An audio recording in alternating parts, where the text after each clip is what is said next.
ഇന്ത്യയുടെ ഏറ്റവും വലിയ വ്യാപാര പങ്കാളിയായി ഉയർന്ന് ചൈന. GTRIയുടെ കണക്കുകൾ പ്രകാരം $118.4 ബില്യൺ ഉഭയകക്ഷി വ്യാപാരമാണ് 2023-24 കാലയളവിൽ ഇന്ത്യയും ചൈനയും തമ്മിൽ നടന്നത്. $118.3 ബില്യൺ അമേരിക്കയാണ് രണ്ടാം സ്ഥാനത്ത്. 2021-22, 2022-23 വർഷങ്ങളിൽ അമേരിക്കയായിരുന്നു ഇന്ത്യയുടെ ഏറ്റവും വലിയ വ്യാപാര പങ്കാളി. നിലവിൽ അമേരിക്കയെ പിന്തള്ളിയാണ് ചൈന ഈ സ്ഥാനത്തേക്ക് എത്തിയിരിക്കുന്നത്.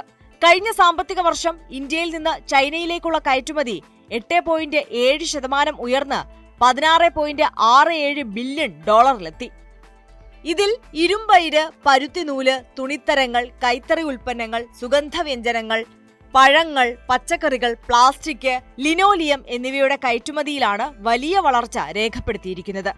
കൂടാതെ അയൽ രാജ്യമായ ചൈനയിൽ നിന്നുള്ള ഇറക്കുമതിയും 3.24% വർദ്ധിച്ച് $101.7 ബില്യൺ എത്തിയിട്ടുണ്ട്.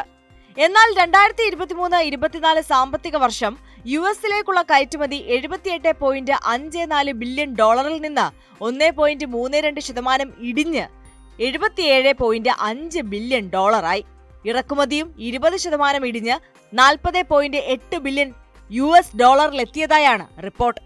2019 മുതൽ 2024 വരെയുള്ള സാമ്പത്തിക വർഷങ്ങളിൽ മികച്ച 15 വ്യാപാര പങ്കാളികളുമായുള്ള ഇന്ത്യയുടെ വ്യാപാരം വലിയ പരിവർത്തനങ്ങൾക്ക് വിധേയമായി.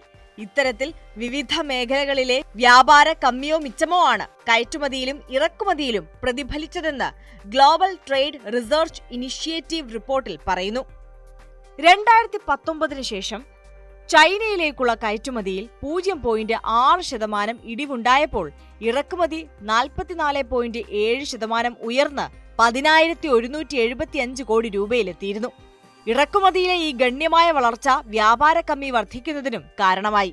ഇതിന്റെ ഫലമായി 2019 സാമ്പത്തിക വർഷത്തിലെ $53.57 ബില്യൺ നിന്ന് 2024 സാമ്പത്തിക വർഷത്തിൽ $85.09 ബില്യൺ ആയി ഉയരുകയും ചെയ്തു.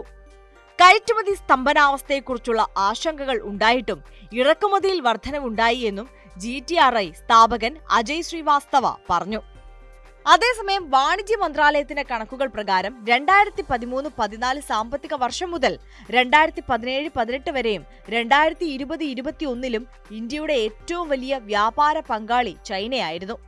2023-24 സാമ്പത്തിക വർഷത്തിൽ $83.6 ബില്യൺ UAE ആണ് ഇന്ത്യയുടെ മൂന്നാമത്തെ വലിയ വ്യാപാര പങ്കാളി. Russia $65.7 billion, Saudi Arabia $43.4 billion, Singapore $35.6 billion എന്നിവയാണ് തൊട്ടുപിന്നിൽ.